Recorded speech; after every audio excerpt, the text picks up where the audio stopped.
Tak pun timbun tak sebelah ni. Nampak macam banyak sangat tolak tu.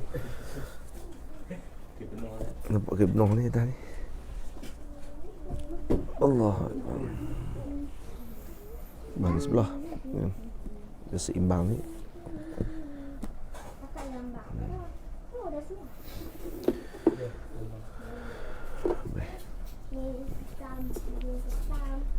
Bismillahirrahmanirrahim. Alhamdulillahi rabbil alamin. Wassalatu wassalamu ala ashrafil mursalin Sayyidina wa nabiyyina Muhammad ibn Abdullah Rasulil Amin wa ala alihi wa sahbihi ajma'in. Subhanaka la ilma lana illa ma 'allamtana innaka antal alimul hakim. Rabbi shrah li sadri wa yassir li amri wa hlul 'uqdatam min lisani yafqahu qawli. Rabbi yassir wa la tu'assir bi tamim bi khair wa ba'd. Kita sambung balik kembali daurah bagi risalah as-saum baina asy-syari'ati wal haqiqah. Dan kita dah sampai pada qasad berapa? 58. Tamam.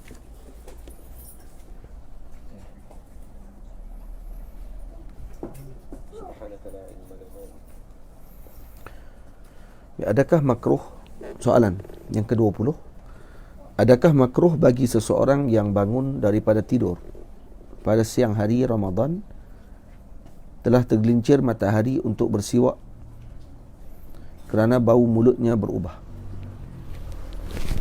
Jadi makruh ataupun tidak seorang yang bangun daripada tidur pada siang hari Ramadan dan waktu tersebut telah tergelincir matahari, jadi dia nak bersiwak pada waktu tersebut kerana bau mulutnya berubah.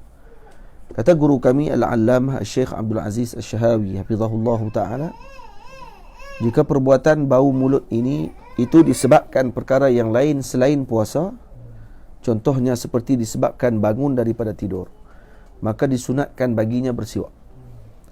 Maka difahami di sini permasalahan makruh atau tidak makruh bersiwak pada siang hari Ramadan adalah jika perubahan mulut tersebut disebabkan puasa. Ini merupakan pandangan yang dipegang oleh Al-Imam Ar-Ramli dan juga Al-Imam Al-Khatib radhiyallahu ta'ala anhu. Manakala di sisi Al-Imam Ibn Hajar Al-Haytami, ianya tetap makruh walaupun perubahan mulut tersebut berlaku disebabkan perkara lain. Jadi difaham daripada pandangan Al-Imam Ramli dan juga Al-Imam Khatib Asy-Syirbini radhiyallahu anhu bahawa seorang yang berpuasa yang bau mulutnya berubah disebabkan kerana perkara lain, ini bukan sebab puasa,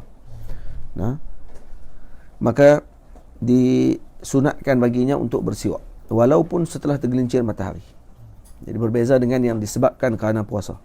Disebabkan kerana puasa maksudnya disebabkan kerana diam dia yang lama ataupun mulutnya tidak banyak bercakap, maka mulutnya berubah bau, maka yang itu tidak disunatkan bagi kita, malah makruh hukumnya kita bersiwak setelah tergelincir matahari.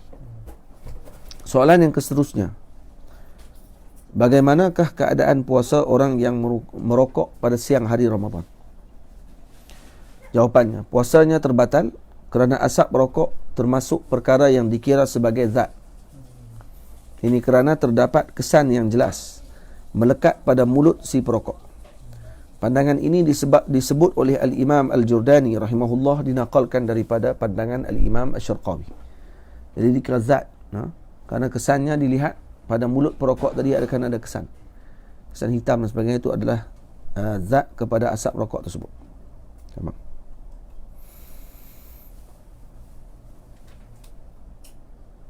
Tamam. Soalan-soalan nanti kita akan baca. Bagaimanakah pula dengan asap pembakaran bukhur atau kayu gaharu? Adakah jika seseorang menghidunya pada siang Ramadan termasuk membatalkan puasa? Jawapannya, puasanya tidak terbatal walaupun dia sengaja membuka mulutnya bagi menghirup asap tersebut. Ini kerana asap bukhur tidak dikira sebagai zat. Secara uruf tidak dikira zat. Urufnya dia tidak dikira zat. Ini seperti yang disebutkan oleh Al-Imam Asy-Syarqawi rahimahullahu ta'ala. Baik. Apakah dhabit kemasukan sesuatu yang membatalkan puasa bagi rongga yang terbuka? Dhabit kemasukan sesuatu ni penting. Dhabit ni sangat penting. Dhabit kemasukan sesuatu yang boleh membatalkan puasa bagi rongga yang terbuka adalah seperti berikut. Bagi telinga, makna dhabit yang mana menyebabkan dia, kalau kita masuk je batal puasa kita. Jadi bahagian telinga pada an yasila ad-dakhilu fil udhuni ma wara al-muntabiqu minha. Yakni jika masuk sehingga sampai kepada had dalam telinga. Jadi sebahagian ulama menyebut bahawa bahagian dalam telinga adalah kawasan yang tidak wajib dibasuh ketika mandi hadas besar. Itu maksudnya kawasan dalam.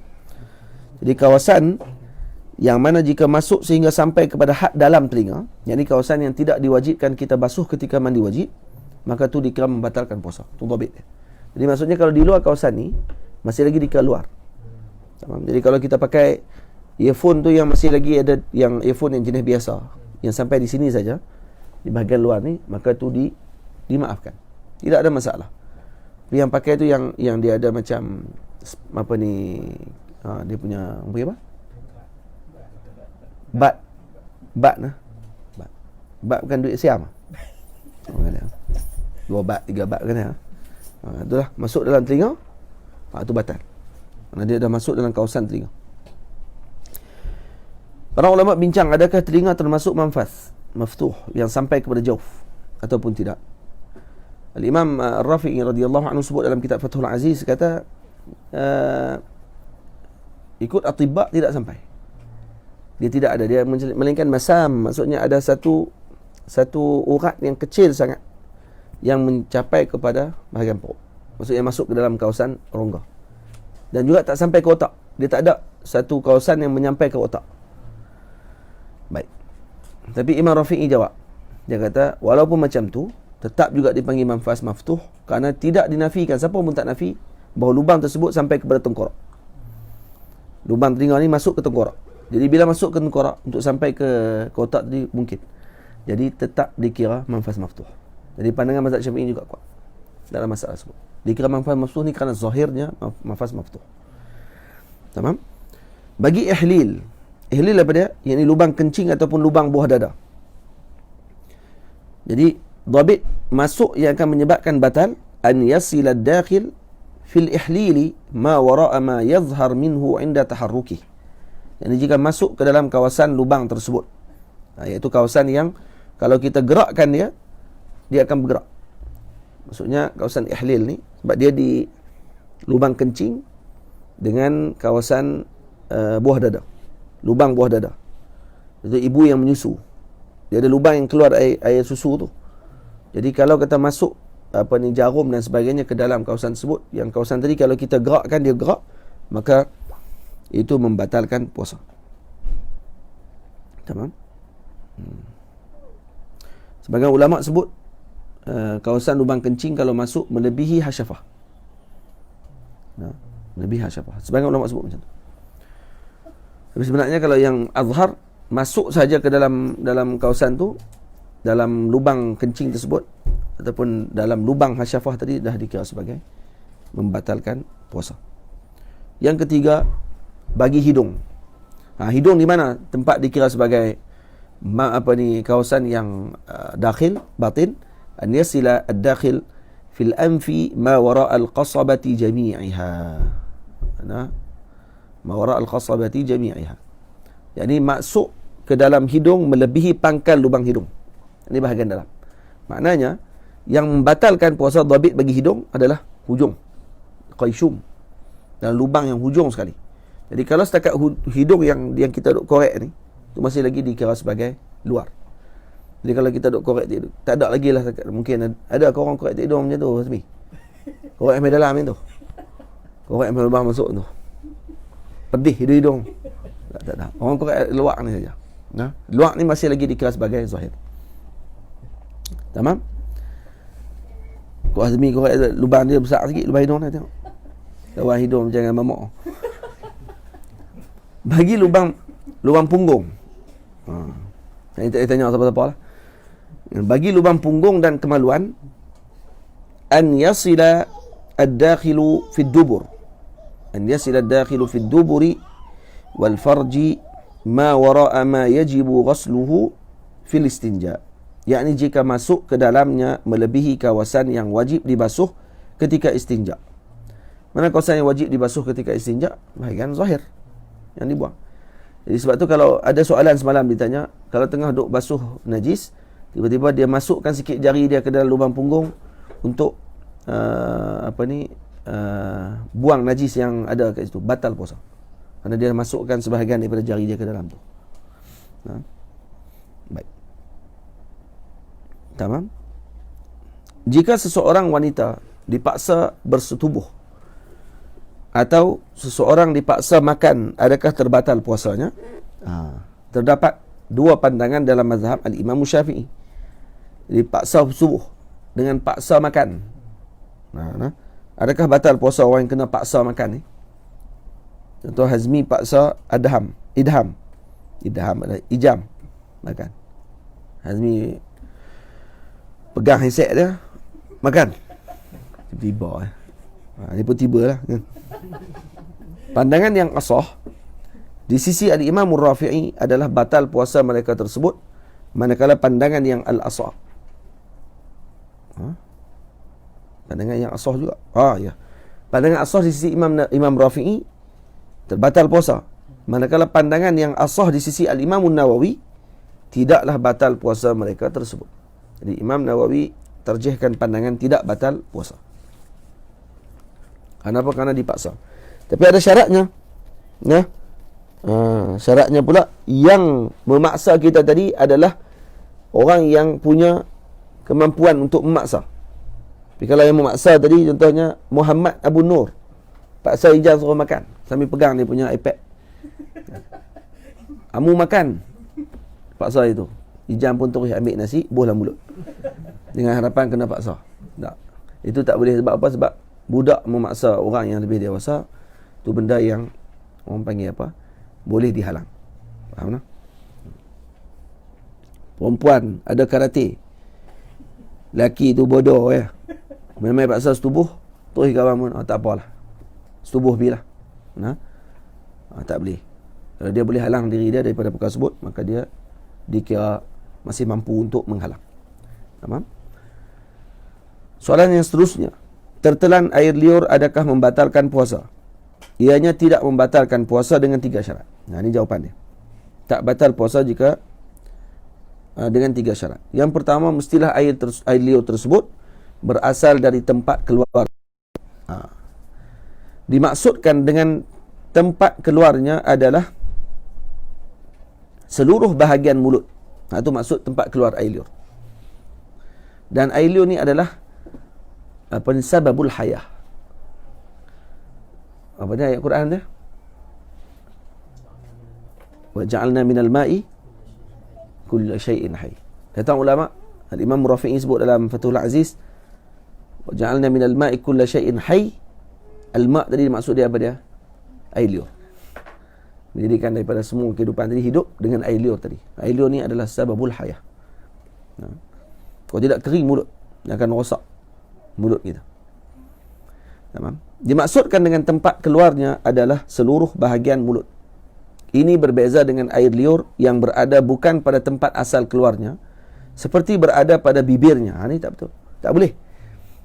Bukan pada lidahnya. Pada lidah masih lagi dalam kawasan mulut. Dikeluarkan, masuk balik. Tapi kalau dikeluar, contoh air liur ni, kita tak di hujung lidah, keluar, masuk balik. Tapi kalau yang di bibir, yang ni bukan daripada tempat asalnya. Maksudnya air liur itu dah kena pada bibir, kemudian dimasukkan balik, maka pada waktu tersebut batal puasa. Bukan pada lidahnya, ataupun dia pada bibir, kemudian dia memasukkan semula air liur yang terlekat pada bibirnya ke dalam mulut, lalu menelannya, maka terbatal puasa tersebut. Yang kedua, syaratnya mestilah air liur tersebut bersih, khalis, maksudnya suci daripada campuran yang lain. Ini bermaksud jika air liur tersebut bercampur dengan najis seperti darah yang keluar daripada gusinya, maka akan terbatal puasa jika menelan air liur tersebut, melainkan kerana terlalu sukar untuk dia asingkan perkara tersebut setelah dia kumur. dengan bersungguh-sungguh untuk membuang darah yang ada pada gusinya, dan akhirnya keluar balik, maka itu dimaafkan. Li'ajzi, kerana sangat sukar untuk kita nak asingkan perkara tersebut. Tamam? Yang ketiga, mestilah air liur tersebut tidak bercampur dengan suatu perkara lain, contohnya seperti bercampur air liurnya dengan kesan minuman, kopi. Maka terbatal puasanya jika menelan air liur tersebut. Jadi kalau kata tercampur dengan tu, air liur tu terasa air kopi. Tapi kalau rasa kopi je semua, maknanya sedang minum kopi tu. Dia rasa kopi. Lepas tu rasa macam susu pula. Rupanya kopi campur susu. Faransawi. Ya. Tengah minum kopi tu. Lepas tu dia rasa macam air liur dia. Tapi cawan duduk kat tangan. Itu rezeki. Kan? Lepas tu orang yang kalau kata dalam bab puasa, kata ulama', kita nak tegur bila orang yang buka puasa ni. Kalau dia tak sengaja tengah duduk makan. Kalau ghalib hal orang tersebut ahli taqwa, jangan ditegur. Biar dia makan. Contoh kita tengok ahli taqwa, nampak ni orang baik, tok guru. Tapi tengok-tengok pagi tu tengah duk pepak aiskrim. Tok guru buka peti air pagi tu, alah ada aiskrim anak dia punya. Cornetto. Beli semalam. Kalau apa? Duk kat meja duk pepak aiskrim cornetto. Bini lalu, jangan tegak. Biar sampai habis cornetto dulu. Lepas habis cornetto, tok lelaki ambil nasi pula sepinggan. Biar lagi. Jangan ditegak. Kenapa jangan tegak? Kerana ghalib ahwalnya tu taqwa, ahli taqwa. Dia orang baik. Orang yang soleh. Jadi itu rezeki yang Allah Ta'ala bagi kepada dia. Lepas dia dah makan lagi baru tanya dia. Abang ingat tak tadi buat minta apa ni? Hari ni puasa ni. La ilaha illallah. Kenyang lah. 4 kali dah semua. Tapi kalau orang ni bukan ahli taqwa, kita dah kenal kata dia ni ahli taqwa. Kan? Jenis pokok taqwa ni jenis puasa pun tak puasa lagi dia tak puasa. Kan? Jenis-jenis macam ni, kalau kita nampak dia baru nak makan dia kena tegak dah. Hari ni puasa. Terus kita kena tegak. Disebut di sebahagian para ulama sedemikian. Mana? Ni kawan baru nak rasa, kawan tok guru, orang soleh, duduk dengan tok bilai, tok siap, noja. Apa dia? Noja apa dia? Tok siap apa tu? Yang orang Johor kan panggil noja kan. Depa ni mengkaki masjid. Duduk di masjid. Pegang aiskrim, tak ada masuk mulut, Tok Iman tegak. Hai, puasa hari ni. Allah. Rugi. Bagi dia minum dulu sikit. Bagi kurang-kurang 1 gelas, kan? Kurang okey lah. Faham? Kalau dia terlupa lah. Mestilah air liur tersebut, yang ketiga, syarat dia apa dia? Mestilah air liur tersebut tidak campur dengan suatu perkara lain. Contohnya seperti bercampur air liurnya dengan kesan minuman, kopi. Maka terbatal puasanya jika menelan air liur tersebut. Ini perlu diberi perhatian oleh seseorang yang membasahkan benang dengan air liurnya atau membasuh kayu siwaknya dengan air, kemudian mereka menelan kesan air yang terlekat pada benang yang dibasahkan, maka ini boleh menyebabkan terbatalnya puasa. Jaga-jaga no? Perempuan yang nak menjahit, maka biasanya dia akan basahkan benang dengan lidahnya. Bila dia basah dengan air liur yang ada pada mulut, kemudian dia masuk sekali lagi pula. Sebab dia try tengok tak boleh masuk. Lepas tu dia buat sekali lagi. Yang ni boleh batal puasanya. Kerana telah bercampur dengan air liur yang lain. Sebab air tadi dah ada pada benang tersebut. Kena jaga-jaga. Jadi macam mana cara nak buat dia? Keringkan ataupun kerak terus tempat tersebut. Dan kita ni. Itu cara dia. Masalah semalam yang berkaitan dengan benang yang masuk ke dalam mulut sampai ke dalam perut. Kan? Kalau dicabut, batal puasa. Kalau tak dicabut, batal solat. Baik, macam mana dia nak buat? Dicabut ketika dia ghafil, betul tak? Ketika dia ghaflah. Waktu dia tengah lalai tu, cari cabut. Orang lain cabut. Dengan dia cabut. Orang lain yang cabut ketika dia sedang lalai. Maka puasanya sah pada waktu tersebut. Baik. Kalau dia tak mau cabut, waktu semayang ada. Macam mana dia nak semayang? Ini ada dalam kitab Fathul Aziz. Al-Imam Rafi'i syarah, dia kata, Imam Rafi'i kata dalam Fathul Aziz, dalam waktu solat, kalau tak dicabut, batal puasa. Maka dicabut. Biar batal puasa, jangan tinggal solat. Kerana puasa boleh diqada. Manakala solat tidak boleh diqada kalau tidak ada uzur. Puasa, solat tidak boleh ditinggalkan dalam apa jua keadaan sekalipun. Kecuali mati ya. Tidak. Solat kan ada solat syiddatul khauf, solat bersama sekali. Macam mana pun kena solat sekadar yang mampu. Jadi kalau kata tidak boleh cabut, kalau kata dia tak solat, kalau cabut batal puasa. Kalau tak cabut, masalahnya terkeluar dan bersambung dengan perut dia, maka dia bersambung dengan najis, batal solat dia nanti. Maka dibuat macam mana? Dicabut sampai membatalkan puasanya. Sebahagian ulama kata terus sembahyang dalam keadaan macam tu, dia dikira uzur. Ada dua pandangan ulama. Pandangan kedua kata teruskan dia solat dengan keadaan tersebut dan kemudian qada setelah itu. Qada solat itu setelah itu. Jadi puasa dia pun tak batal dan dia pun solat pada waktu tersebut dengan keadaan solat tadi. Tamam? Fathul Aziz ni ajib betul. Dia buat keluar istidlal dan kemudian cara bagaimana para fuqaha memahami masalah. Fathul Aziz bi syarhil wajiz. Cuma Imam Rafi'i dengan Imam An-Nawawi, kita pandangan yang tahrir adalah pandangan Al-Imam An-Nawawi radhiyallahu anhu. Macam kalau kita nak baca untuk nak tengok macam mana fuqaha berfikir, macam mana fuqaha Syafi'iyah berfikir dengan tajam, kena baca kitab Fathul Aziz. Fathul Aziz bi syarhil wajiz. 23 jilid. Tamam. Al-Imam Al-Ghazali, kitab-kitab dia masya-Allah tabarakallah. Saya ada kitab Tahsinul Ma'aqis. Tahsinul Ma'aqis yang dicetak di Kuwait, 4 jilid tu.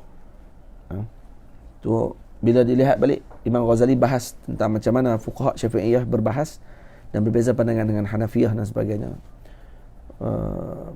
Imam Ghazali terkenal sebagai ahli aqliyah dan juga naqliyah. Dulu sekali, jadi kuat hujah beliau tadi sangat mantap dengan mantiknya dengan sebagainya, boleh dilihat dalam kitab tersebut. Tamam. Jadi itu yang ketiga. Syarat 3 tu bagi air liur. Seterusnya soalan yang ke-26, bagaimana pula dengan seseorang yang terkena penyakit gusi berdarah? Adakah terbatal puasanya jika tertelan darah yang sering keluar tersebut? Menurut pandangan Al-Imam Ramli di dalam Nihayatul Muhtaj, syarah bagi Minhaj Al-Talibin, karangan Al-Imam An-Nawawi, jika ini menyukarkan seseorang tersebut untuk membersihkan mulutnya sepanjang masa disebabkan keluarnya darah yang berterusan, maka diberi kelonggaran padanya dan cukup sekadar dia meludah air liur tersebut serta dimaafkan kesan darah yang masih berada di dalam mulutnya. Sebaiknya dia kena ludahkan juga. Tamam? Jadi kalau dia nak kena bersih sepanjang masa tu menyusahkan dan menyukarkan diri dia, maka cukup sekadar dia meludah saja. Bila rasa darah tu, ludah. Darah dia, ludah. Untuk mengurangkan tersebut dan kemudian kalau ada lagi kesan-kesan tadi, dimaafkan. Ada orang yang kena penyakit gusi berdarah ni. Biasanya. Yang seterusnya, adakah sudah dikira bersegera berbuka puasa bagi seseorang yang berbuka dengan cara berjima' atau memasukkan sesuatu ke dalam lubang telinganya? Jadi ini jenis orang kata dah segera berbuka puasa kan, disuruh kita segera berbuka puasa. Jadi dikira tak tengah duduk dalam jam, tamar tak ada, azan dah bunyi, pasti betul azan tu, jangan azan asap ya. Ini azan asap ataupun azan subuh belah negara Zimbabwe tu, dia punya frekuensi dah laju, kereta dia punya mahal, dengar yang daripada Wakanda, azan daripada sana bunyi dalam kereta dia, kawan pun terus buka puasa pada maghrib tak masuk lagi, pasti di tempat dia lah. Kalau kata bunyi macam tu, dia boleh tak dengar azan di tempat yang dia berada pada tersebut dengan waktunya, dia nak kena batalkan puasa dengan cara masukkan sesuatu ke dalam telinga dia, jolok telinga dia masuk dia, nak bagi batal puasa. Ataupun waktu ketika di rumah tak ada tamar, ada bini dia, jima' bini tu, azan terus jima' bini tu, dia sakan ni kan. Jadi kata jawapan, terdapat perbezaan pandangan pada masalah ini. Perbezaan tersebut berlaku ketika mentafsirkan maksud bersegera berbuka puasa. Kerana itu yang menjadi perbezaan pandangan ulama. Adakah ianya bermaksud memutuskan kesan puasa? Jadi bersegera berbuka tadi dengan maksud apa? Memutuskan kesan puasa jika telah sampai waktu, Bukan sampau tu. Sampau tu apa ni, mungkin dapat ampau tu. Kalau sambau, hak duk bagi makan burung tu. Lebih syarah pula lah. Hakim tolong tanda. Sampai waktunya, atau ianya bermaksud mengambil sesuatu yang boleh memberikan tenaga setelah penat berpuasa. Jadi ada dua maksud sini. Bersegera buka puasa ni dengan maksud apa? Maksudnya memutuskan kesan puasa, yang ini memutuskan puasa, ataupun mengambil sesuatu yang memberikan tenaga kepadanya setelah penat berpuasa. Ini ada dua maksud. Berdasarkan dua maksud ni, khilaf ulama. Al-Imam Al-Bujairbi memilih pandangan yang pertama, iaitu maksud segera berbuka adalah dengan memutuskan kesan puasa jika telah sampai waktunya. Beliau mengatakan pandangan ini lebih utama. Jadi Imam Bujairbi kata maksud bersegera tadi memutuskan puasa. Jadi maknanya kalau kata waktu telah masuk dan kita tidak ada perkara yang boleh untuk berbuka puasa pada waktu tersebut, maka batalkan puasa kita. Maksudnya gitu. Manakala pandangan yang kedua yang dipilih oleh Al-Imam Asy-Syarqawi rahimahullah, Syekhul Azhar Syarif, bahawa berhasil sunnah segera berbuka itu dengan mengambil sesuatu yang menambahkan tenaga orang yang berpuasa, bukannya dengan jima', kerana padanya melemahkan kekuatan serta mendatangkan mudarat. Mana waktu ketika terlalu lapar, jima', maka itu berbahaya. Terlalu kenyang juga berbahaya. Ini adalah pandangan yang muktamad seperti yang disebutkan di dalam Hasyiah Asy-Syabramallisi bagi Nihayatul Muhtaj. Tamam? Jadi ada dua pandangan lah. Baik. Jadi jangan kata orang duk bincang sebelum ni kalau dah alang-alang. Sebab apa saya sebut telinga? Kenapa tak sebut hidung? Kerana hidung, tempat nak batal dia jauh dalam. Batal ada orang kata korek tu hidung lah. Kadang-kadang tengok kawan-kawan korek hidung yang terus dia kata, "Hei, batal puasa korek hidung." Tak, korek hidung tidak batal puasa. Kerana dhabit bagi hidung adalah hujung lubang dia. Hujung lubang yang di dalam. Sama? Tengok balik dhabit tu, penting. Dhabit tu sangat penting.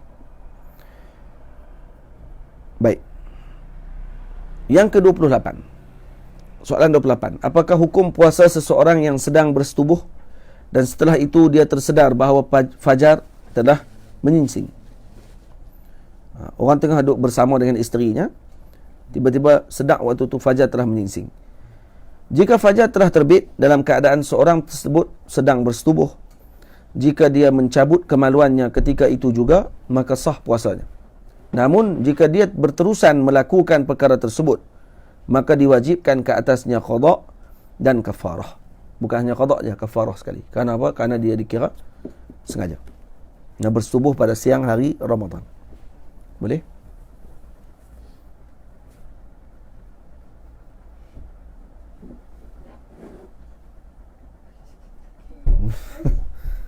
Baik, yang soalan ke-29. Apakah hikmah bersahur? Hikmah bersahur adalah menguatkan untuk berpuasa. Ini hikmah sahur. Yang kedua, membezakan kita dengan ahli kitab. Dan disunatkan bersahur walaupun masih kenyang. Kenyang pun kena sahur juga. Ini berbeza dengan pandangan Al-Imam Ar-Ramli yang mengatakan bahawa tidak disunatkan bersahur jika dalam keadaan kenyang. Ini seperti yang dinakalkan oleh Al-Imam Ba'ashin di dalam kitabnya Bushrul Karim. Diambil perhatian. Yang ke-30, adakah makruh bagi seseorang yang bekerja sebagai tukang masak merasa makanan pada siang Ramadan, sedang wujud pekerja yang bukan Islam yang boleh membantunya merasakan makanan tersebut? Ada orang lain yang boleh rasa makanan, dan chef yang besar Islam. Maksud tu Ramadan dan dia nak kena rasa, pun cukup dengan orang lain yang rasa, yang ada orang bukan Islam dalam dapur tersebut. Hukumnya tidak makruh, kata ulama.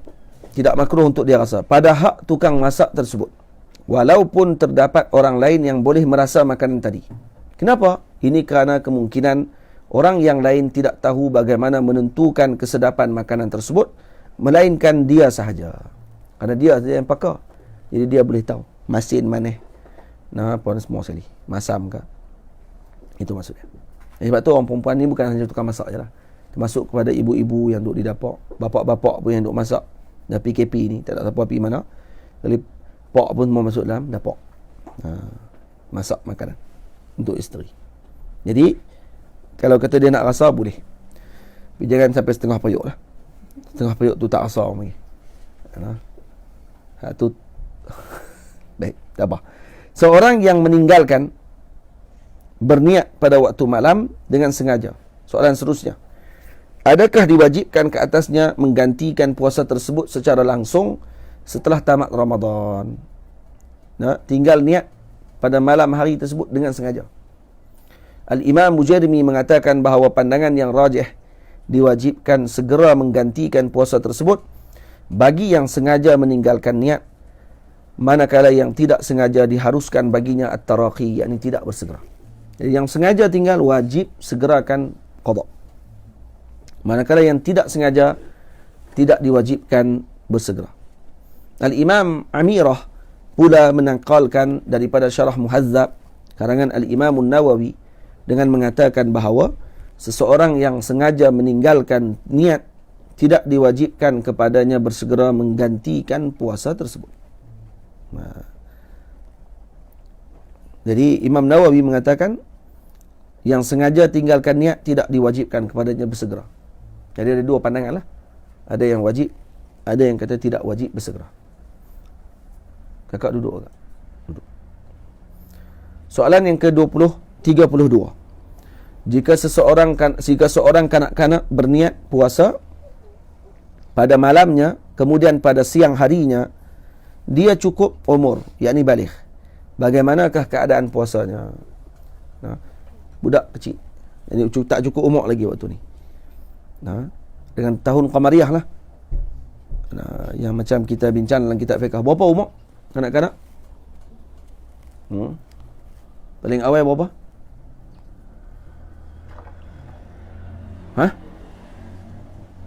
Apa dia? 9 tahun.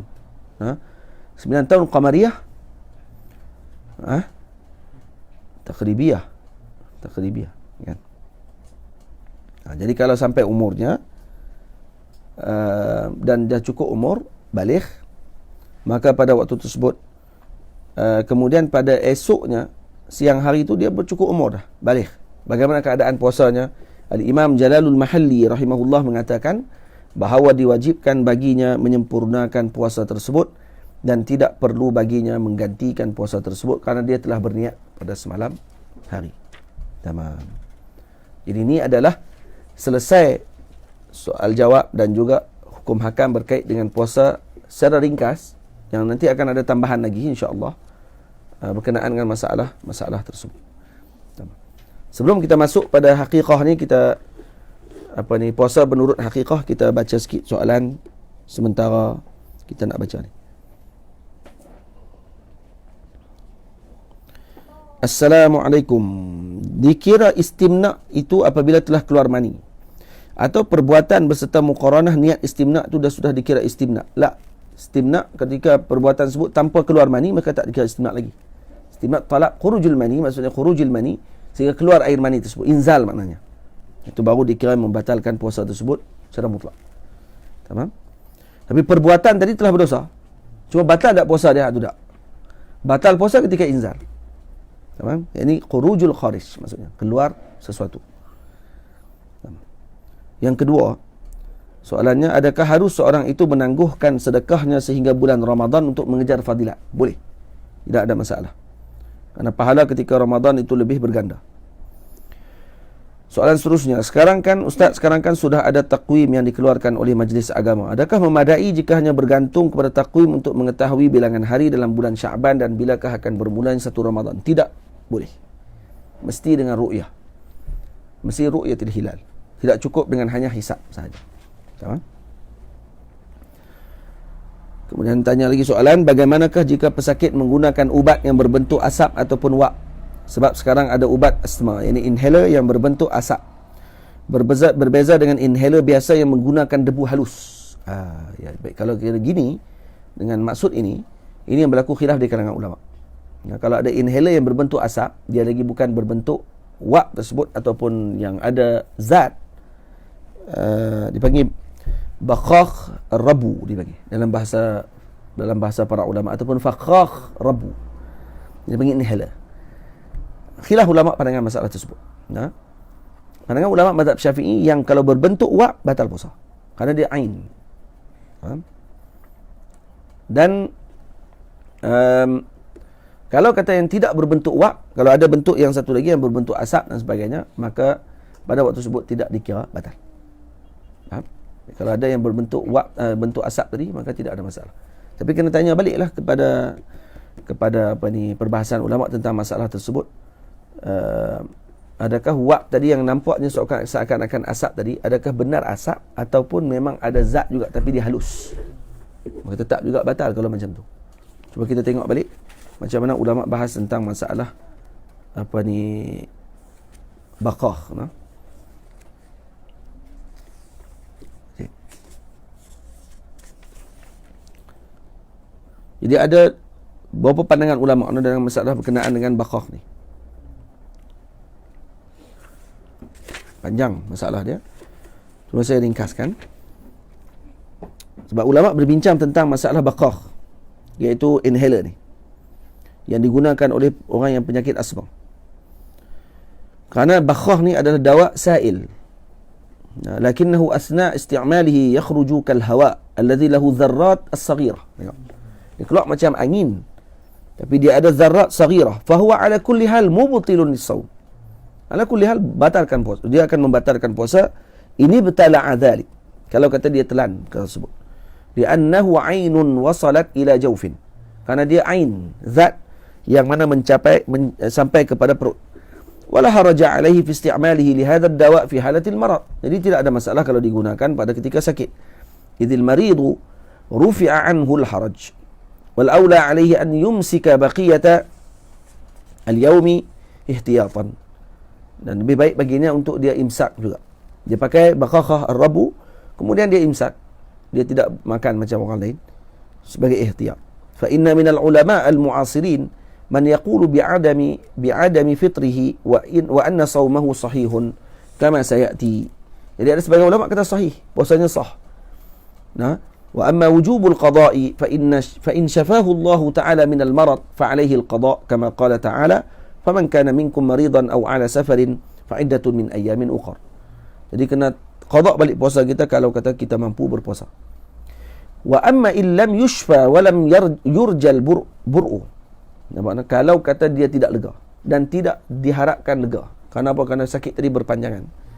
Minal marad fala qada'a alaih lakin alaihi it'amu miskin an kulli yawmin muddah. Kena bayar fidyah. Ini dipegang oleh para ulama dan muwafaqah dengan mazhab kita al-Imam Syafi'i. Jadi ada pandangan ulama tentang masalah inhaler ni. Pandangan pertama, menggunakan inhaler bagi orang yang berpuasa ini membatalkan puasa. Kerana dia ain. Ini pandangan Dr. Wahbah Zuhaili dan sebagainya. Dan kemudian pandangan yang kedua, menggunakan inhaler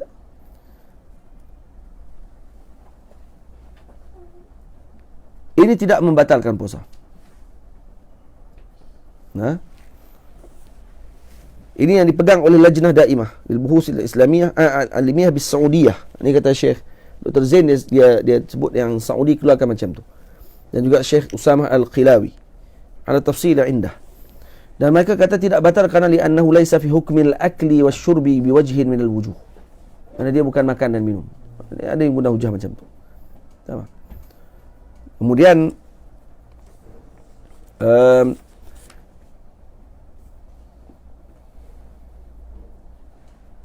dan kata Dr. Zain, Habib Zain Aidrus kata, walakin fuqaha'una as-sadah asy-syafi'iyyah fi ba'd al-masail allati yattaru as-sha'im ilaiha qalu bil 'afwi 'an dukhuli syai'in li jawfihi. Kata sebahagian pandangan ulama mazhab Syafi'i sendiri berpandangan kalau kata satu masalah tadi terpaksa bagi orang yang puasa tadi menggunakan perkara tersebut kerana darurat, maka pada waktu tersebut tidak membatalkan puasa. Wa min amthilatiha ma zakarahu al-Imam Zakaria al-Ansari radhiyallahu anhu, apa yang disebut oleh Imam Zakaria al-Ansari, walau kharajat maq'adatil mabsur thumma 'adat lam yuftir.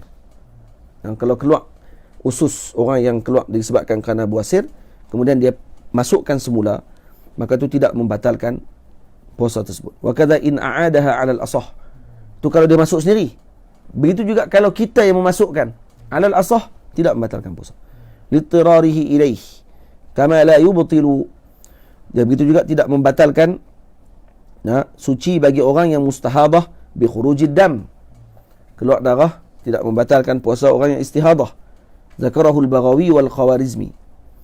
ويوجه أيضا بأنه كالريق إذا ابتلعه بعد انفصاله عن الفم على اللسان. Dan ada sebagian taujihkan pandangan sebut, kata dia seumpama air liur, yang mana masuk ke dalam mulut. Qala al-Allamah Ibnu Hajar rahimahullah ba'da dhikrihi li mas'alati al-mabsur wastadalla lahu bi adillatin rufi'a al-haraj 'an al-ummah wal qiyas 'ala al-'afwi 'amma marra fi syurut as-salah. Tamam. Antara pandangan yang disebutkan oleh para ulama. Ayo.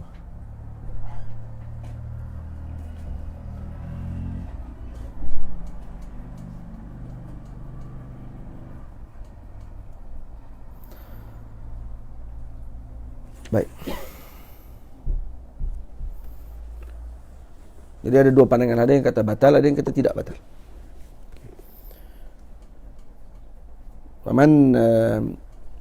Faman yubtuliya bi syai'in falyuqallid man ajas. Siapa yang terbalak dengan sesuatu, maka dia boleh ikut dengan siapa yang dia yang membenarkan, para ulama yang membenarkan. Soalan seterusnya. Jika benang yang dicabut tadi bukan dengan lalai, akan tetapi dengan sebab dia dipaksa untuk cabut benang itu sendiri, boleh Ustaz? Dipaksa untuk cabut. Kerana mungkin ilah lalai itu adalah berkurangnya akal, dan begitu juga pada isu dipaksa ini, yakni hilang kebebasannya. Kena tengok balik, nazar balik pada masalah tersebut. Jadi dia dipaksa untuk cabut. Baik. Adakah dia termasuk dengan perkara tadi? Nanti kita tengok balik masalah. Jazakumullah khair. Assalamualaikum Ustaz, jika dalam mulut seorang itu ada najis dan dia berkumur-kumur untuk menghilangkan najis tersebut dengan keadaan mubalaghah, maka jika tertelan air tersebut, adakah membatalkan puasanya?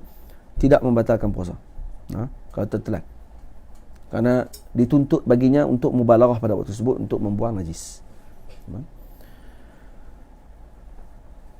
Ini soalan daripada sahabat saya ni. Macam mana hukumnya bagi orang yang menyedut ubat resedung yang hanya menghidu aroma untuk melegakan pernafasan? Adakah hukumnya seperti mana menggunakan inhaler bagi orang yang sakit asma? Baik. Kalau kata ubat resedung, dia punya asap tersebut sama seperti asap bukhur. Dia tak kira macam dengan apa ni, dengan rokok. Maka hukumnya adalah sah. Batal, tidak batal puasanya. Faham? Kerana dibezakan rokok dengan asap bukhur, dan asap bagi orang yang menyedut ubat resedung sama juga. Jadi lebih pada asap. Walaupun sengaja disebut tadi.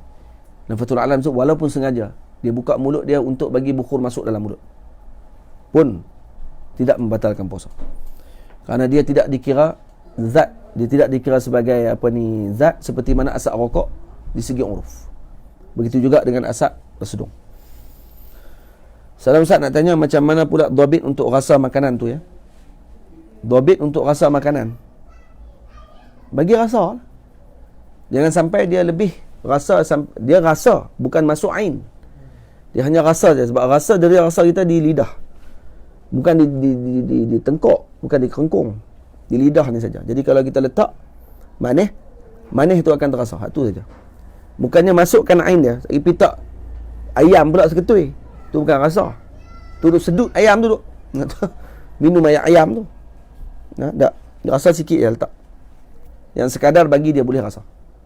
Dan orang yang masak dia tahu dah rasa macam mana. Kita yang tak masak tapi rasa apa, kita tak erti. Duduk tak. Kalau tak rasa apa. Buah garam yang senduk gang macam mereka buat lawak bedor tu. Tak senduk, sedok, rasa. Tak masin, buah garam. Buah garam duk rasa kat tu. Sampai kiamat tak masin. Tak masin kok mana, duk rasa hak duk pegang tu. Boleh. Ni ada orang tolong jawab ni. Jangan telan kot. Rasa dengan lidah. Dia kata. Memang rasa dengan lidah. Jangan telan. Telan sampai rasa dekat ni. Kalau rasa tu sampai ke dalam tengkuk, rasa yang sampai, dimaafkanlah. Tapi kalau ain dia sampai, batal puasa. Assalamualaikum Ustaz. Bagaimana pula dengan orang yang mencabut gigi? Adakah batal puasa jika tertelan darah? Kalau kata susah untuk nak taharrus daripada perkara tersebut, maka dimaafkan. Afdalnya untuk dia qada balik puasa tersebut. Afdalnya. Kerana dia boleh cari waktu lain untuk cabut gigi. Mungkin pada waktu malam dia cabut gigi. Tadi kata tak, doktor tutup Ustaz. Tak apa. Jadi maksudnya dia dalam keadaan darurat. Dia sakit gigi waktu tu dan tak boleh cabut gigi waktu sakit. Sakit cabut gigi lagi bahaya. Doktor pun tak pergi cabut. Lepas tu lah Ustaz. Tak apalah. Lepas tu pun dikira darurat sebab doktor suruh mai waktu tu. Dan tak ada waktu lain dah. Melainkan doktor suruh mai pada waktu tersebut, dan kalau kata tertelan, dimaafkan. Cuma sebaiknya dia qada balik puasa tersebut. Salam Ustaz, nak tanya bab qada puasa bagi orang mati. Jika orang mati tak sempat nak qada, kena bayar 2 mud bagi tiap-tiap hari yang ditinggalkan. 2 mud? Kenapa 2 mud? 1 mud saja. 1 mud saja. Kecuali yang banyak tu nama dia mud. Mahmud kemudian tak melawak. Jadi bayar 1 mud saja, no? Kalau kata 1 tahun yang ditinggalkan. Kalau 2 tahun 2 mud. 3 tahun 3 mud. Bayar ambil mud tu jual. Tapi jika waris dia ada ganti puasa baginya, perlu bayar lagi atau tidak denda 2 mud tu? Kurang faham bab ni. Baik, tengok balik kepada perbahasan berkenaan dengan yang kena bayar fidyah dengan yang qada saja. Bukan semua yang wafat itu wajib baginya fidyah. Tak wajib semuanya. Kecuali kalau kata dia tinggal puasa dia yang lama, dia tak sempat qada. Yang tu dia sebab dah masuk tahun yang baru, dia masih tak qada lagi, yang tu kena orang panggil apa? Qada. Tapi kalau tahu kata dia memang tak pernah tinggal puasa. Sejak daripada baligh, dia kata dia tak pernah tinggal puasa. Dan dia ingat betul. Tak tinggal puasa langsung. Sayyidatina Nafisah radhiyallahu taala anha, waktu ketika hampir wafat, beliau dalam keadaan nazak tadi, pembantu dia ataupun hamba dia kata, bukalah puasa. Dia kata, kamu suruh aku buka puasa. Aku dah 30 tahun dalam keadaan macam ni. Maksudnya 30 tahun berpuasa sepanjang tahun. Kecuali hari haram saja tak puasa. Sepanjang tahun puasa.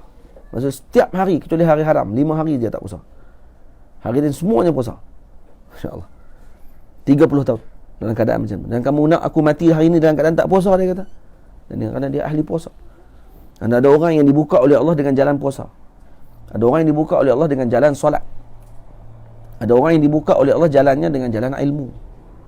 Nampak ibadahnya biasa saja, tapi ilmunya luas.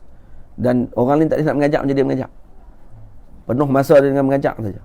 Ada orang yang macam tu. Nah, ada orang yang kalau macam tu diberi mungkin jalan kepada puasa tak dibuka kerana dia perlu minum, dia perlu makan untuk tenaga dia. Itu penuntut ilmu. Baik. Alhamdulillah masing-masing Allah Ta'ala bagi jalan kepada mereka.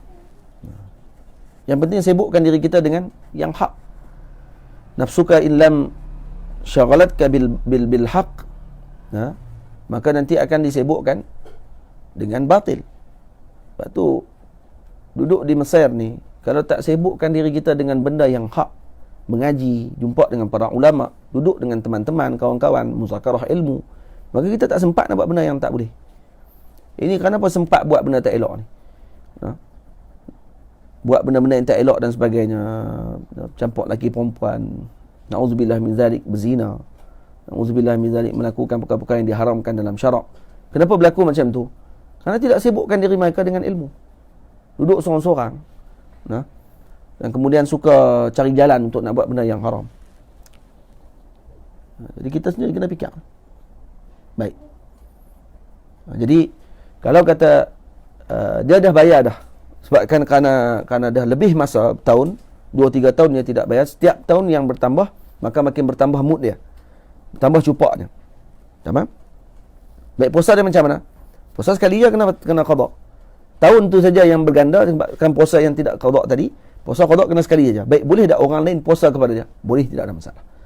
Baik, kalau ada 30 orang 30 orang anak murid dia. Dan dia pernah tinggal puasa 30 hari. Semua 30 orang tadi berpuasa dalam hari yang sama untuk tok guru tadi yang wafat untuk ganti 30 hari puasa dia. Boleh ke tidak? Boleh. Jadi sehari puasa tadi terangkat terus 30 hari bagi tok guru tadi. Daripada puasa 30 orang anak murid dia. Tamam? Karena puasa ni ibadah dia mustaqillah. Puasa ni ibadah dia berasingan. Jadi setiap orang dengan asingnya. Asing.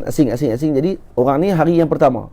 Orang ni walaupun puasa hari yang sama, hari yang kedua, ni hari ketiga, hari keempat, dikira macam tu. Maka dikira qada bagi puasanya seluruh. Boleh.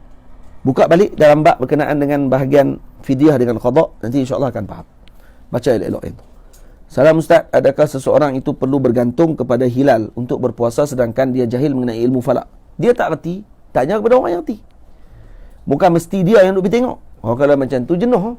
Pakat duk naik atas menara Al-Ustaz. Kami nak kena tengok sendiri kata. Baru kami percaya. Tak, sebab tu pentingnya ada pemerintah. Ada kerajaan. Ada orang yang meletakkan hukum. Karena mereka yang nanti akan tentukan perkara tersebut. Nampak? Kalau semua dibuat macam tu, letih. Semua pakat naik atas menara, semua pakat naik atas gunung nak tengok. Dia tak ada ilmu. Jadi dah kali tak puasa. Tak boleh. Dia tengok kepada orang yang berkelayakan untuk melakukan perkara tersebut. Nampak? Assalamualaikum Ustaz. Apa yang dimaksudkan dengan benang putih dan benang hitam dalam masalah bersahur? Benang putih tu kinayah kepada siang dan malam. Jangan pitak benang putih hitam pula. Ada sahabat yang tak macam tu pada permulaan sebelum faham ayat tersebut. Lepas tu baru faham kata rupanya. Kenapa? Ada sahabat tak faham. Macam mana sahabat tak faham? Kerana al-aslu fil kalam al-haqiqah. Aslu fil kalam haqiqah. Kerana para sahabat mungkin pegang ni kalam ni haqiqah. Lepas tu baru Nabi beritahu lah. Nah, ini adalah majaz ataupun kinayah kepada maksud siang dan malam. Tamam. Kemudian Assalamualaikum Ustaz. Bagaimanakah bagi orang yang berpuasa di siang hari dalam keadaan berpuasa kuat mengumpat?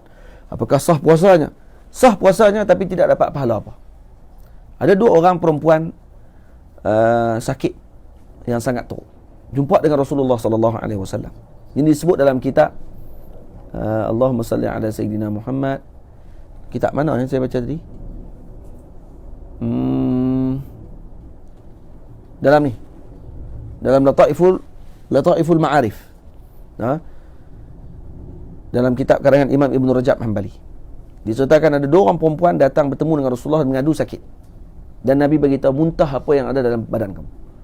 Maka mereka muntah, istiqa', talabul qai', muntah sungguh-sungguh dan keluar daging busuk yang sangat busuk. Maka apa kata Rasulullah?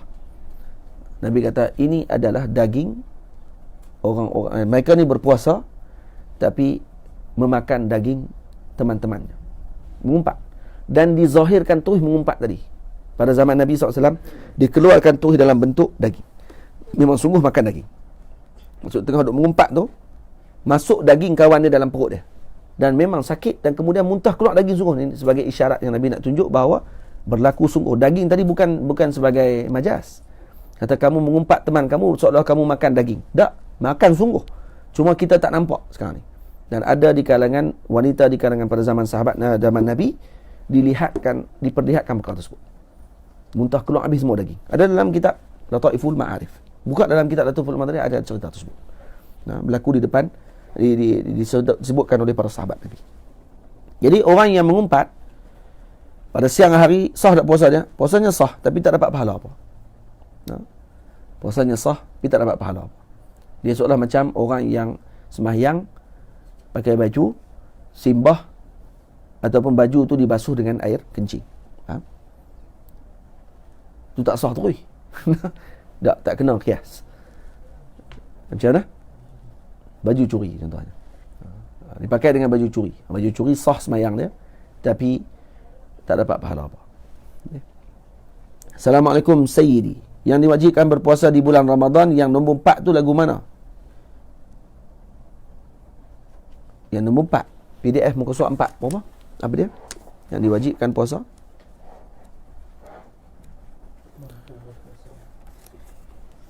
Syarat wajib nombor 4 mampu berpuasa. Yang nombor 4, yakni mampu berpuasa. Kemampuan untuk berpuasa dilihat pada dua sudut, iaitu secara hissiyah atau secara syar'iyah. Qudrah hissiyah bermaksud seorang hamba tersebut mampu berpuasa dan menanggung segala kewajipan sewaktu berpuasa. Jadi ini berbeza dengan orang yang sakit. Manakala qudrah syar'iyah pula terdapat keuzuran syar'i yang menghalang seseorang daripada kewajipan berpuasa. Itu maksudnya. Jadi kalau mampu berpuasa maksudnya mampu segi hissi dan mampu segi syar'i. Baik, kalau segi syarak dia ada keuzuran maka dia tidak dikira mampu, maka tak wajib baginya puasa. Contoh seperti perempuan haid. Itu maksudnya. Assalamualaikum Ustaz. Kalau buasir tikam masuk balik. Tu dia. Kalau buasir tikam masuk balik. Oi. Ini ayat hebat ni. Adakah batal puasa? Tidak batal menurut pandangan yang asah. Kata Imam Zakaria Al-Ansari radhiyallahu anhu. Kita baca dah tadi. Dah ada orang turun jawab dah. Tak batal. Assalamualaikum Ustaz. Sekiranya gusi berdarah tapi masa tu kita tak perasan. Tiba-tiba tertelan baru rasa ada darah. Setelah tu baru kita berkumur-kumur untuk membersihkannya. Adakah tetap batal puasa? Tidak batal kerana itu dikira sebagai orang panggil ajzi anit taharrus. Sangat susah untuk kita nak asingkan. Kerana duduk dalam mulut. Jenuh kita nak tak cermin tu selalu tengok. Tapi dia rasa. Cuma kita tak terberasa waktu tu. Maka waktu tu dimaafkan. Assalamualaikum Ustaz. Bagaimana hukum puasa seorang yang telah berjima' di malam hari, kemudian dia tidak mandi junub sehingga hampir masuk zuhur? Oh, dia tak main subuh. Tak ada masalah. Itu bukan bahasan kita. Masalah sekarang ni sah tak puasa dia. Jadi jangan corner lagi tajuk. Ada ustaz-ustaz lagi lah ni. Hukum puasa seorang yang telah berjima' di malam hari, kemudian dia tidak mandi junub sehingga hampir waktu masuk zuhur. Ni apa ni? Marah lu. Apa tak main subuh? Corner kot subuh. Jawab tak lagi? Tak. Satu tinggal kat belakang. Hukumnya sah. Sah apa ni puasa tersebut kerana dia berjima' di malam hari, kemudian dia dah berniat dah semalam. Kalau dia berniat lah, maka sah puasa dia. Boleh? Lepas tu baru bagi nasihat. Jangan tinggal subuh. Dalam Minhaj ada sebut dua mud, Ustaz. Oh, untuk qada'kan puasa bagi orang yang telah mati. Wa annahu law akhara al-qada' ma'a imkanihi famata akhraja min tarikatihi li kulli yawmin muddan. Muddun lil fawat wa muddun. Oh, masya-Allah. Tamam. Nanti saya tengok balik dalam Minhaj ni. Jazakumullah khair. Jazakumullah khairan katsira. Tamam. Li kulli yawmin muddan. Muddun lil fawat wa muddun lit ta'khir. Oh, tamam. Nanti kita tengok balik. Jazakumullah khair. Faris Yusri. Assalamualaikum Ustaz. Adakah orang yang fakir dia ada tanggungan fidyah? Adakah dia masih wajib bayar fidyah? Adakah orang yang fakir dia ada tanggungan fidyah? Saya tak faham soalan. Dia kena fidyah tapi dia tak ada duit tak mampu nak bayar. Tak, ayat lain. Ayat lain. Saya tak jelas soalan ni. Tak apa. Bagaimana hukum puasa bagi pesakit COVID-19 yang terpaksa untuk dijalankan ujian swab, iaitu memasukkan alat ke dalam hidung? Adakah batal puasanya? Kalau masuk ke dalam hidung, ikut yang kita bincang sebelum ni, dia akan sampai ke makhraj, lebih pada makhraj kha. Kalau lebih makhraj kha, masuk sampai ke tengkok, dia masuk ke hidung, masuk ke makhraj kha. Dan sebenarnya bukan makhraj kha sebenarnya. Kalau ikut hidung, masuk hidung je batal dah. Sebab dia masuk sampai hujung hidung. Sebab tu syarat bagi batal puasa, dhabit bagi hidung lebih daripada kawasan yang di hujung. Maka dia masuk dah kawasan tersebut, batal puasa. Manakala di bahagian mulut, jangan lebih pada makhraj kha. Dan biasanya ada seorang ustaz beritahu, kata kalau masuk dia pernah masukkan melalui mulut dan tidak sampai kepada makhraj kha, maka pada waktu tersebut tidak batal puasa. Nah, jadi tengok keadaan. Kalau lebih pada makhraj kha, masuk sampai ke dalam lebih daripada kawasan anak tekak, lebih pada kha itu maka batal puasa kita. Tamam. Assalamualaikum Ustaz. Sekadar manakah had rongga hidung pada bab mandi junub? Had rongga hidung pada bab mandi junub sama. Dhabitnya sama sampai ke hujung. Sampai ke hujung hidung. Itu maksudnya. Jika permasalahan sendawa, apa hukumnya jika terkeluar sedikit isi, tak terkeluar apa-apa isi? Kalau terkeluar isi sikit, maksud keluar tadi macam mana sendawa tadi? Terkeluar terus daripada perut, lebih pada makroskop. Lebih pada makroskop, masuk balik batal puasa. Faham yang tu je senang. Nah, tak lebih pada makroskop, masih lagi di tekak kita pada waktu sebut, maksudnya di tengkorokan kita ni, maka tidak batal puasa.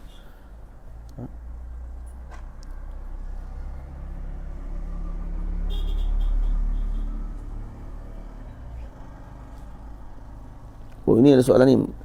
Maksud saya 4 sabit pada orang yang dia telah percayai tersebut.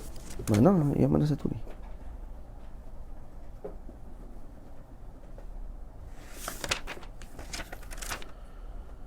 Oh. Okey, yang keempat ni dia kata ni. Diwajibkan berpuasa di bulan Ramadan jika yang pertama melihat hilal Ramadan, yang kedua atau menyempurnakan 30 hari bulan Syaban, atau yang ketiga atau membenarkan sesuatu yang dia percayai pada khabarnya bahawa dia telah melihat hilal Ramadan, atau sabit pada orang yang dia percayai tersebut telah melihat anak bulan Ramadan walaupun dengan penyaksian daripada seorang yang adil. Nampak tak? Jadi macam mana yang keempat ni? Jadi atau yang ketiga, dia membenarkan seseorang yang dia percayai pada khabarnya. Dia membenarkan. Nah, maksudnya dia mempercayai lah dengan apa seorang yang dia percayai pada khabarnya bahawa dia telah melihat hilal Ramadan. Orang tu bagi tahu, dia percaya. Nah. Ataupun sabit pada orang yang dia percayai tersebut telah melihat anak bulan Ramadan walaupun dengan penyaksian daripada seorang yang adil. Dia tak membenarkan. Yang keempat ni dia tak membenarkan. Cuma dia, orang tu bagi tahu, kata saya tengok. Kemudian ada seorang yang bagi tahu, saya saksi. Kata dia tengok. Tapi dia tak membenarkan, maka dia pun wajib puasa juga. Faham? Itu maksudnya. Yang ketiga dengan keempat tu beza dia kerana yang ketiga membenarkan. Dia membenarkan. Yang keempat dia tak membenarkan. Cuma sabit pada orang yang melihat tadi, melihat dan kemudian ada saksi seorang. Ataupun sudah mencukupi untuk dikira bahawa dia berpuasa. Wajib berpuasa. Ini tanya lagi soalan inhaler, saya dah jawab dah tadi. Boleh tengok balik. Okey. Ustaz, apakah status puasa saya sekiranya saya ragu sama ada saya telah berniat puasa ataupun tidak? Ini tadi yang kita dah bincang. Orang ni dia keliru. Pas fajar dia terkeliru. Saya ni niat puasa tak semalam ataupun tidak? Baik. Ada dua pandangan ulama.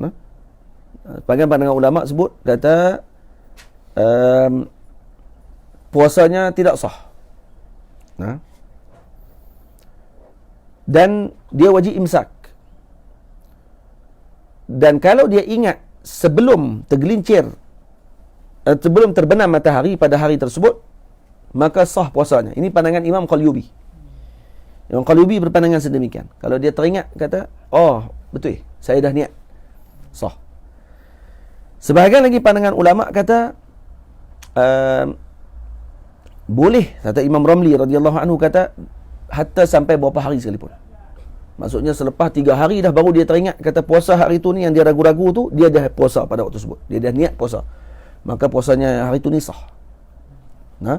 Jadi tengok kepada pandangan sebut mana-mana pun tidak ada masalah. Yang penting dia ingat balik. Tapi kalau dia sampai ke sudah dia tak ingat-ingat juga, maka puasanya tidak dikira sebagai sah dan dia wajib qada puasa tersebut. Tamam?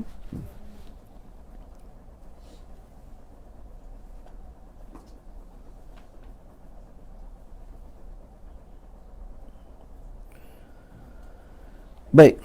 Dia tanya berkenaan solat witir. Ada dulu pernah dengar kalau solat 2 rakaat kena niat saja aku solat sunat muqaddimatu witri. 2 rakaat kerana Allah. Dan kemudian yang 1 rakaat baru niat saja aku solat sunat witir. 1 rakaat. Sebab dia ni dia asingkan dengan 2 salam. Maka kalau tak niat muqaddimah witir tak sah ke? Tidak semestinya. Tak sebenarnya tak sah. Sah solat tersebut. Kerana dia niatkan untuk witir. Memang 2 rakaat tadi, 2 rakaat itu tidak witir. Tapi dia niat nawaitu usalli sunnatal witri raka'ataini. Baik raka'ataini itu bukan dia iktibar dengan 2 rakaat tu, dia iktibar rakaat tadi nanti akan selesai selepas 1 rakaat lagi nanti dia buat. Tamam? Boleh? Jadi waktu tersebut sah solat tadi, tidak ada masalah. Tamam? Baik, kita baca sedikit. Tak sedikit juga lah ni. Boleh tahan juga ni. Tapi tak banyak mana lah. Kita baca tentang puasa menurut hakikah. Ketahuilah wahai saudaraku, sesungguhnya hikmah puasa itu disyariatkan adalah agar dapat menahan anggota tubuh yang zahir dan batin daripada perkara yang dilarang oleh syarak, yang menyebabkan seseorang boleh disiksa di negeri akhirat kelak. Bila mana perkara ini diingati oleh seseorang yang sedang berpuasa, maka ianya akan dapat melatih dirinya menahan diri daripada melakukan perkara yang dilarang tersebut. Sekaligus, ini akan melatih sifat amanah yang ada di dalam jiwa seseorang Muslim tadi bagi menahan dirinya daripada melakukan perkara terlarang di siang hari Ramadan walaupun tiada orang yang melihatnya. Ini kerana seseorang yang berpuasa sentiasa mengingati bahawa Allah Ta'ala sentiasa memerhatikan segala perbuatannya. Ini sirnya as-saum. Kerana kita duduk dalam bilik air seorang-seorang pun, kita tahu kata Allah Ta'ala memandang, dan kita menjaga daripada melakukan yang diharamkan. Kita tak minum air pada waktu tersebut. Kenapa? Kerana kita takut batal puasa kita. Macam tu juga seorang mukmin ketika menjaga imannya dengan Allah Ta'ala. Dia akan sentiasa berjaga-jaga dengan imannya agar tidak dicuri oleh syaitan. Tidak dirosakkan oleh syaitan. Faham? Itu ibadah puasa ni Allah Ta'ala kata, innahu li wa ana ajzi bih. Puasa ini adalah milikku, kata Allah. Aku yang akan memberikan pahala kepadanya. Kerana apa? Kerana fi ghayati al-ikhlas.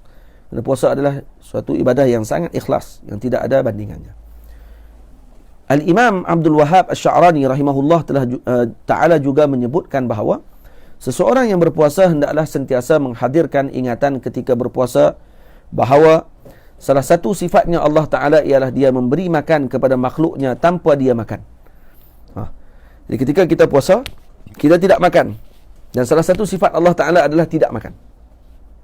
Itu Allah Ta'ala kata, فَإِنَّهُ لِي وَأَنَا أَجْزِي بِهِ. Ini maksud kita bahas ni segi hakikah. Maka ini akan menyebabkan hamba tersebut perlu berusaha untuk berakhlak dengan akhlak Tuhannya. Ini seperti yang disebutkan oleh Nabi SAW, taqallaqu bi akhlaqillah. Maksudnya berakhlaklah kalian dengan akhlaknya Allah Ta'ala. Mengapakah kita disyariatkan berpuasa pada siang hari Ramadan, tidak pada malamnya? Kenapa siang hari? Al-Imam Abdul Wahhab Sya'rani rahimahullah juga mengatakan bahawa malam itu adalah tanda kepada ketiadaan. Malam tu maksudnya adam. Manakala siang pula tanda kepada hadir perasaan. Malam itu dalil wujudnya selain Allah Ta'ala. Boleh? Manakala siang itu adalah dalil wujudnya Allah Ta'ala. Zahir. Ini berdasarkan hadis baginda Nabi SAW. Inna Allah khalaqal khalqa fi zulmatin thumma afada alaihim min nurih. Faman asabahu min dhalika an-nuri ihtada wa man aqta'ahu dhalla. Maksudnya sesungguhnya Allah Ta'ala menciptakan makhluk pada kegelapan. Kemudian dia melimpahkan kepada mereka dengan cahayanya. Sesiapa yang mengenai pancaran cahaya tersebut, maka diberikan hidayah kepadanya. Manakala siapa yang tidak mendapatkannya, maka dia tersesat. Moga-moga Allah Ta'ala golongkan kita di kalangan orang-orang yang diberikan cahaya. Amin. Siang juga adalah waktu perit melakukan sesuatu. Semakin perit sesuatu amalan itu, semakin besar ganjarannya. Ini seperti yang disabdakan oleh baginda Nabi SAW, afdalul ibadati ahmazuha ay asyaqquha. Yang sebaik-baik ibadah adalah yang paling sukar dilaksanakannya. Waktu sukar tu itu yang paling terbaik. Waktu ibadah haji antara ibadah yang besar. Kenapa? Kerana masyaqqah. Waktu solat subuh dengan solat maghrib, mana lebih besar pahalanya? Solat subuh. Kenapa? Kerana masyaqqah. Kerana orang nak bangun lebih sukar daripada orang yang dalam keadaan dia dah sedar pada waktu tersebut. Tamam? Ini berbeza dengan waktu malam yang lebih tenang dan penuh kerehatan. Perhatikanlah hikmah agung ini. Moga kamu beroleh kebaikan.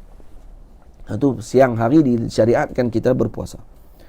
Puasa memutuskan seseorang daripada menghambakan diri kepada sesuatu selain daripada Allah Ta'ala.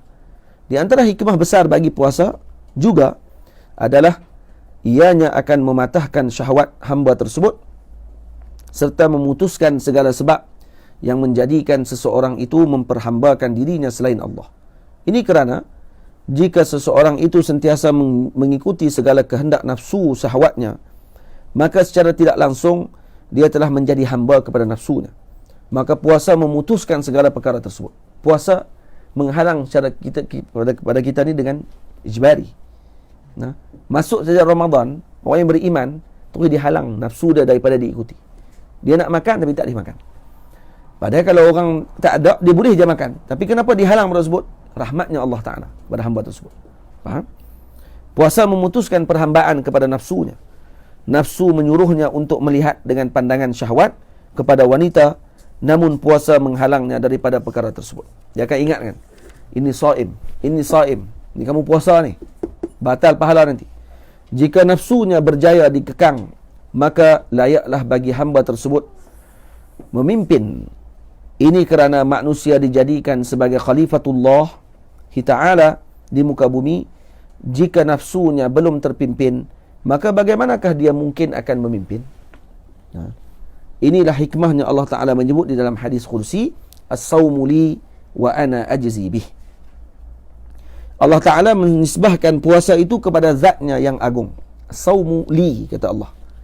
Ini kerana tiada yang bersifat sedemikian melainkannya. Yang bersifat dengan tidak makan melainkan Allah Subhanahu wa Ta'ala. Ini kerana selain daripada Allah Ta'ala pasti ada makanan tersendiri. Baik, kalau nanti orang akan tanya, bukankah malaikat juga tak makan? Tak. Setiap makhluk ada makanan dia tersendiri. Yang Imam Sya'rani dah jawab awal ni. Apa dia? Malaikat makanannya adalah tasbih dan minuman mereka adalah kecintaan yang ikhlas serta pengetahuan dan ilmu yang suci. Manakala selain daripada malaikat pula, mereka punya makanan yang sesuai dengan tabiat mereka masing-masing. Jadi malaikat juga ada makanan. Tidak makan dan minum dalam hadis disebut pada malaikat pada zahir. Yang tidak makan dengan apa yang kita makan. Tidak minum dengan apa yang kita minum. Tapi makanan mereka adalah tasbih. Maka orang yang berpuasa, hakikatnya dia sedang berakhlak dengan akhlak Tuhannya. Maka jika puasanya ini hadir, maka ia tidak akan bermain-main serta, kalau kata perasaan ini hadir, maka dia tidak akan bermain-main serta berwenang-wenang ketika mana berpuasa. Taqallaqu bi akhlaqillah. Dan Ramadan juga di sini sebut tajuknya adalah kayu ukur kepada kebaikan seseorang sepanjang tahun. Ini Ramadan adalah pengukur kepada kebaikan kita. Al-Imam Abdul Wahab Sya'rani, jatuh mim tu, rahimahullah, juga menyebutkan bahawa Ramadan adalah penanda aras kepada amalan seseorang sepanjang tahun, atau kebaikannya jika dilaksanakan dengan sebaiknya, sebaiknya, serta diraikan haknya. Lepas tu kita ni kita solat tarawih sama-sama, kemudian kita tadarrus, kemudian kita baca kitab, kita ni tumpang orang ni. Sebab kita ni kalau nak buat seorang-seorang, pakai tak buat dah. Duduk seorang-seorang nak buka tafsir, pakai tak. Duduk seorang-seorang nak main tarawih, pakai. Saya main 2 rakaat ni. Dia kata paling kurang tarawih 2 rakaat. Jadi buatlah.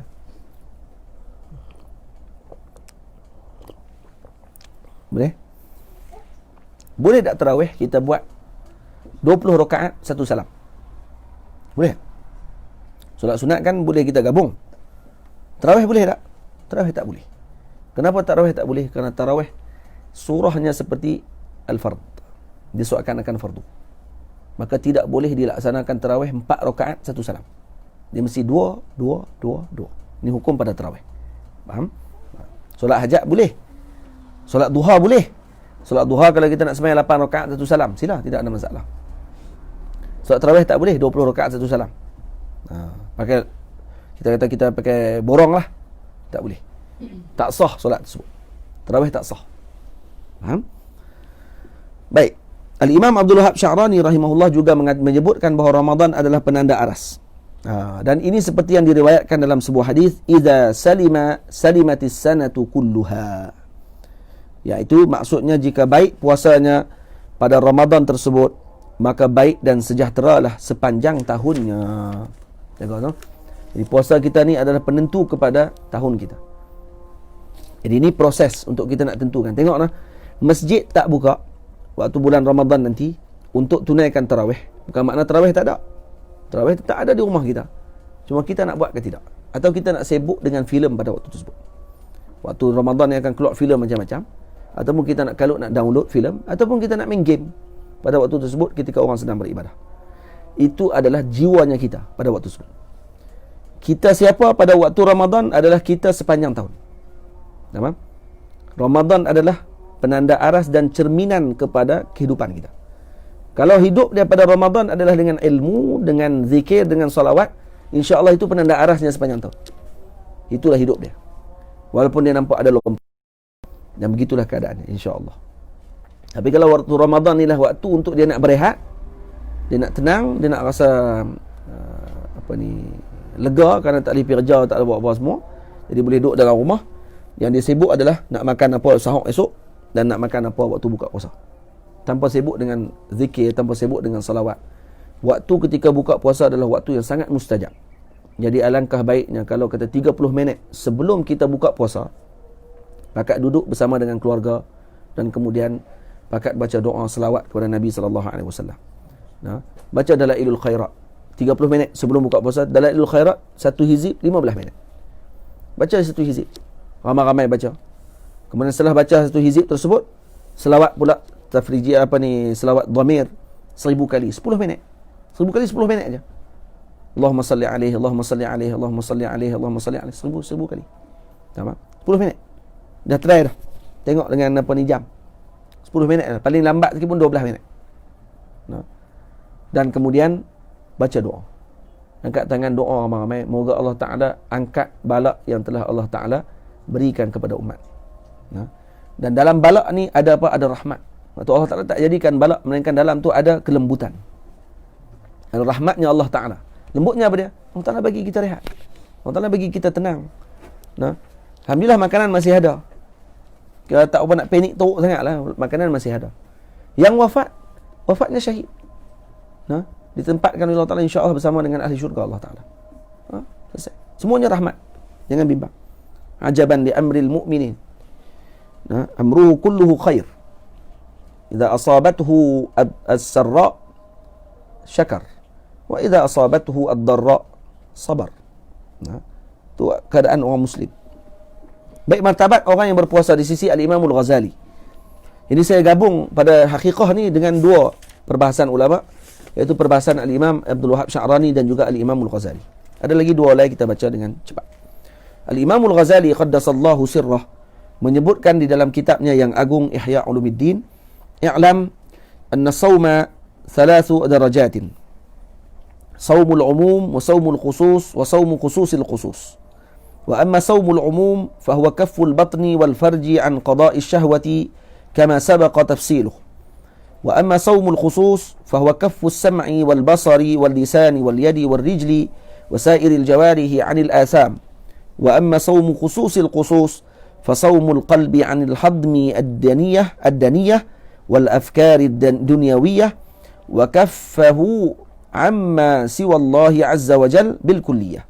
ويحصل الفطر في هذا الصوم بالفكر فيما سوى الله عز وجل واليوم الآخر وبالفكر في الدنيا إلا دنيا تراد للدين. Intaha. Apa maksudnya? Ketahuilah olehmu wahai saudaraku bahawa sesungguhnya puasa itu terbahagi kepada 3 darajat. Puasa umum, puasa khusus, puasa khususul khusus. Manakala puasa umum, apa dia puasa awam ni? Adalah ianya menahan perut dan kemaluan daripada melaksanakan syahwatnya yang berkaitan dengannya seperti yang telah disebutkan sebelumnya di dalam Ihya. Kena baca Ihya. Dalam Ihya kalau dibaca ajib. InsyaAllah Ramadan tahun depan kita baca Ihya insyaAllah. Baca sampai habis. Sama'an. Buat sama Ihya. Ini amalan para awliya Allah Ta'ala. Baca juga. Baca mendapat faedah dah. Manakala puasa khusus pula adalah menahan pendengaran, penglihatan, lidah, pertuturan yakni tangan dan kaki yakni pergerakan dan seluruh anggota daripada segala dosa yang berkaitan. Itu puasa khusus. Jadi puasa khusus bukan puasa pada perut sahaja. Dia puasa anggota semua. Puasa awam dia hanya puasa perut dengan kemaluannya. 2 anggota je. Betul tak? Dia puasa daripada perkara yang membatalkan dengan perkara yang dia haram saja. Yang tidak dibenarkan. Manakala puasa khusus, dia puasa seluruh anggota dia. Tamam? Kerana nanti semua akan bercakap. Kalau ada orang komplain, kata macam mana anggota boleh bercakap? Boleh terima akal ke? Takkan tangan kita nak bercakap? Nah, kita jawab apa? Jawab apa? Kita kata lidah hak satu ni pun boleh bercakap. Syekh Adham Asimi dia jawab. Dia kata lidah satu saja. Kemudian hanya kerana belaga atas bawah, nah, dengan atas ada langit, bawah ada langit, jelerkan sikit lidah, kena ke gigi dan sebagainya, tak lebih sikit pada gigi kita. Betul? Dan dengan kerana ada angin tadi, jadi suara. Padahal satu saja anggota. Dan Allah Ta'ala boleh jadikan dia ada suara. Bagaimana dengan tangan? Boleh tak Allah Ta'ala nak buat suara? Apa yang mustahilnya? Kalau lidah ni Allah Ta'ala boleh keluarkan daripadanya, dan juga kerongkongan kita ni boleh keluarkan suara, yang tu mampu bagi Allah Ta'ala, dan yang lain tidak mampu bagi Allah Ta'ala, bagaimana terjih bila merujih? Nah, macam mana kamu nak terjihkan kata lidah je boleh cakap, yang lain tidak boleh bercakap? Tak, semuanya akan boleh bercakap nanti. Allah Ta'ala akan bagi mereka bercakap. Nah, dan pada waktu tersebut, kerana alam tadi alam khawariqul adah. Manakala puasa khususul khusus pula adalah berpuasa menahan hati daripada memikirkan perkara kerendahan dan keduniaan, serta menahan daripada menyibukkannya kepada selain Allah Ta'ala secara total. Total tu nah, sebab tu saya buat dalam kurungan. Sebab kita orang baca ni tautal pula. Nah, telah dikira berbuka puasa bagi puasa yang ketiga, yakni puasa khususul khusus. Nah, ini dengan sekadar berfikir kepada selain Allah. Jadi orang yang puasanya khususul khusus, khawasil khawas ni, mereka dah dikira berbuka puasa hanya kerana berfikir selain pada Allah. Berfikir tentang dunia, yakni yang lain pada Allah dan hari akhirat. Juga terbatal jika berfikir tentang dunia, melainkan dunia yang membawanya kepada kebaikan agamanya. Itu tak apa. Tanya dia fikirkan tentang keluarganya, itu kan untuk agama dia juga.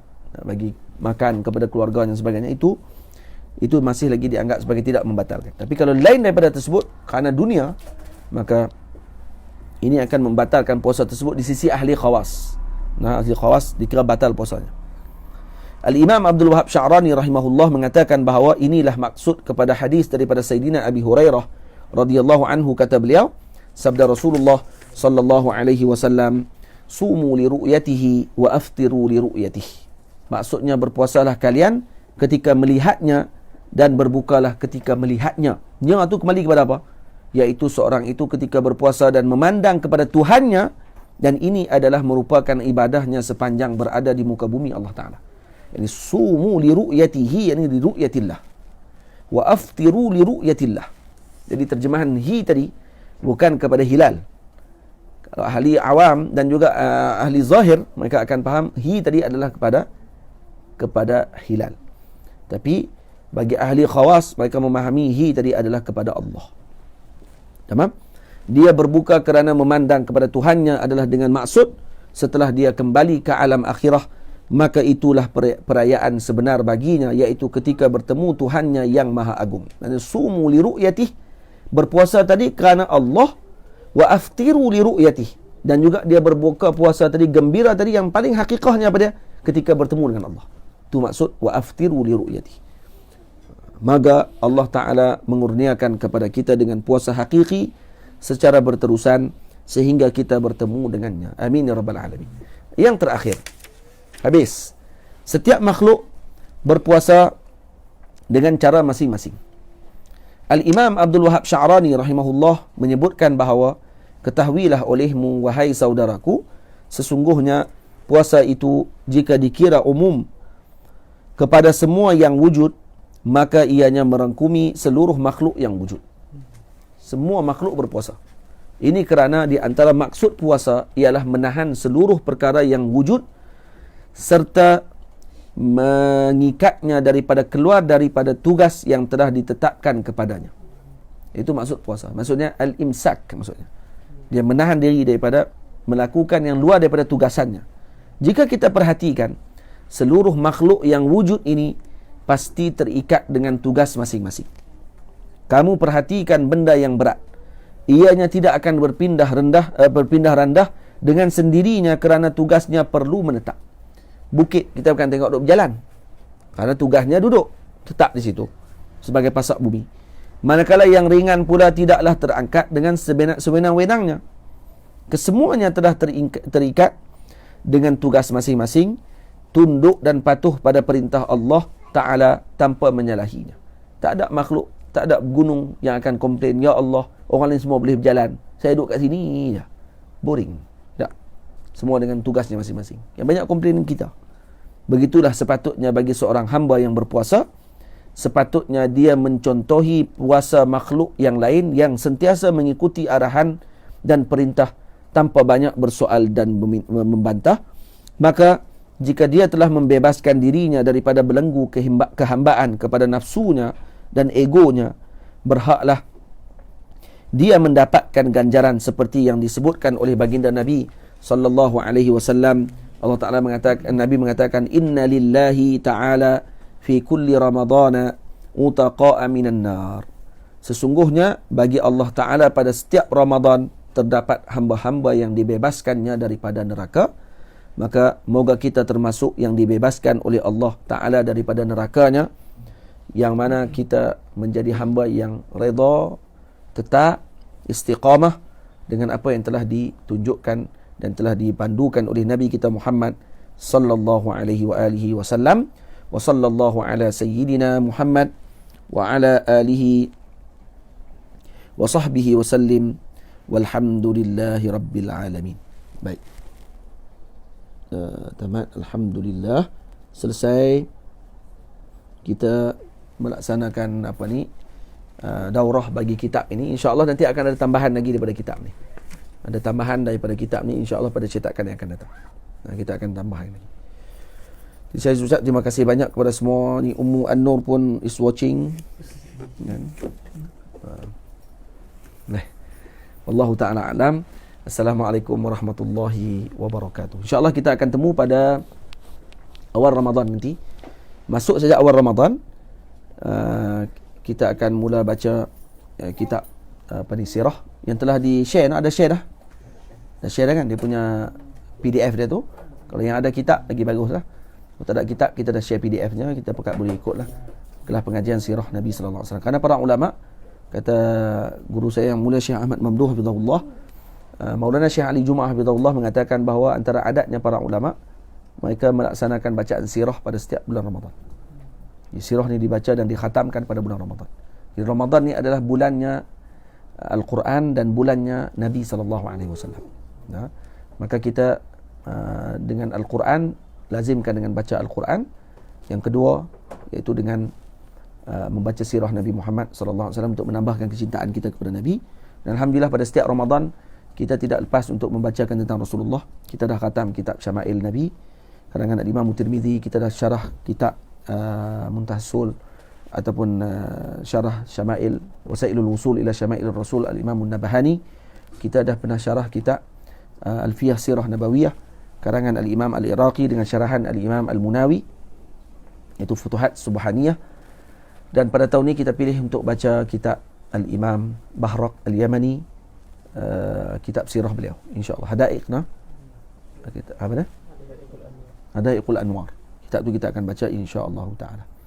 Jadi ada yang mohon ijazah bagi kitab ni, saya ijazahkanlah kepada semua yang mendengar kitab ini. Dan juga walaupun satu majlis yang dihadir, saya ijazahkan kitab. Cuma ni kitab hukum.